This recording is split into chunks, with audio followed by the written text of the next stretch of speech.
read it out, and then you'll look at me and you'll answer. Okay. Yes. And I don't think I've caught up on my sleep yet. Mind you, I'd been testing it for months and months in advance. You know, people brag about a lot of stuff that they might not have done a lot of work on. Oh, you're doing a PhD, you should feel guilty having fun on a Saturday night. There are ups and downs. Okay. Sounds good. Just go straight away? Yeah, cool. Yeah, my name's Ben Wegener, former PhD student here. I'm now a partner and a chief data scientist at a public relations communications firm based in Melbourne, but we've got offices all over the world, and it's a pretty interesting place to be working. All right. What did you learn from your PhD that prepared you for life after your PhD? A lot of things. A lot of things. For, like, when I first left academia and went to my first job out of it, it was, like I say, it was a smaller operation. I thought I was leaving behind all of what I'd learned. I honestly felt like, well, that was 4 years gone and I'm never going to be able to draw on that. And it took a bit of time for me to just understand the corporate land, what it is to work in it. But when I ended up going to my next role where I am now, it was a very fortuitous opportunity for me, really, because the organisation was growing and there was all of this opportunity to develop analytical ideas, really.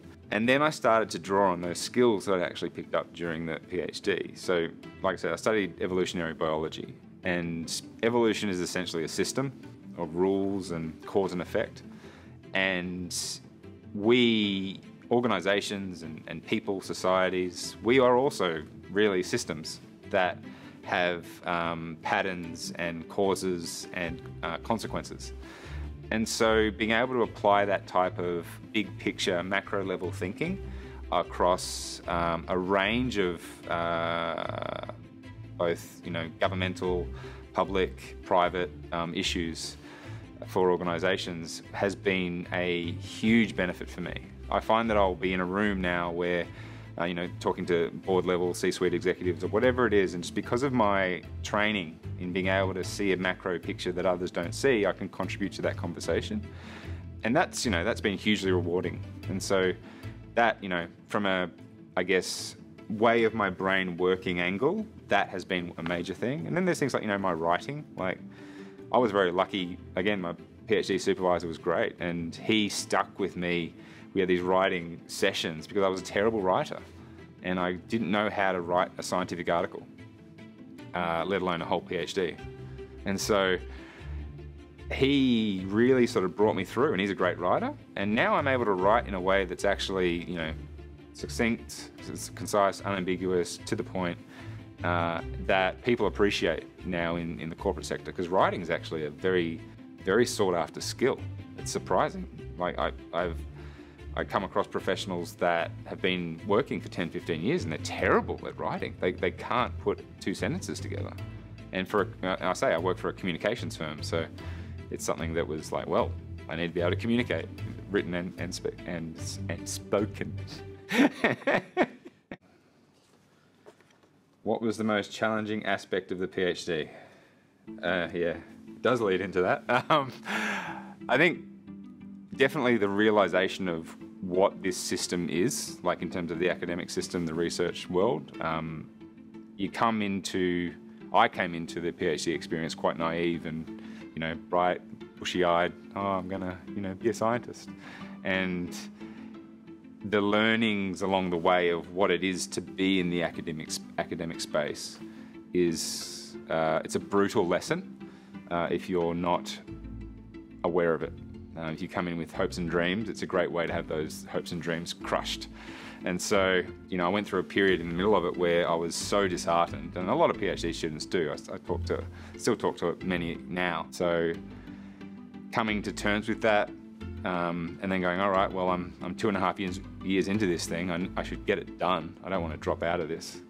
But it's also, you kind of come so far, and to end it without any type of qualification or merit for that work is actually, I think, probably the silliest move you can make. It's like, yeah, I think you have to be aware of these things, understand the reality of the environment, but you also, if you're in it, you need to really figure out a way, I think, as long as it doesn't compromise yourself and your mental health and all of that stuff, which PhDs do compromise your mental health.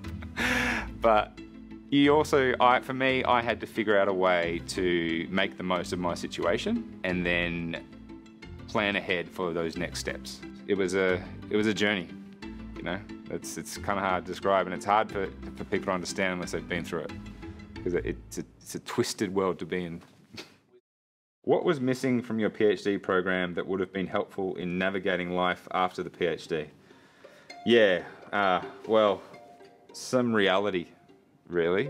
I think the reality of what it is to be a PhD graduate and the job market that you're heading into. What, for me, you know, I was training to be a scientist, what it is to be a scientist, what it is to have to write and justify your existence with grants continuously. That's a very hard road to be able to work out. So I'd tell them, you know, do you understand what you're getting yourself into? What advice would you give yourself if you were starting a PhD again? You know, yes, you've done well so far, but where you're heading, everyone's done well so far. That's why they're there. And to make it further, you have to start giving things up that you may not want to give up. And you really need to go in that with eyes wide open. Do not just think it's going to be fine and that you'll figure it out somehow. That, I think, is one of the biggest mistakes you can make. There's a lot about the PhD that is about the time in your life when you do it. Like my partner, my wife right now, she said for a few years, she's like, I want to do a PhD. I'm like, well, you know, the only reason I would suggest you do a PhD is for purely selfish reasons, and you have no expectations that at the end of it, you're going to get some kind of a woo-ha qualification, or it's going to give you some kind of job or something. Like, it might, but don't expect that it's going to give you something. If you're going to do it just for, it's almost like a, what's the word, where you do a project just out of selfishness, or I can't remember. Passion project, yeah. It's like a passion project where you're just like, oh, I'm just going to do this for me, and at the end of it, great, and I'll say bye, see you later. If you're going into it with an agenda to try and sort of make it, I think you'll often be surprised about what making it looks like, because I was. Good stuff. Oh, that's it. Thank you, mate. No, my pleasure. My pleasure. Really appreciate it. Thanks. No, thanks a lot.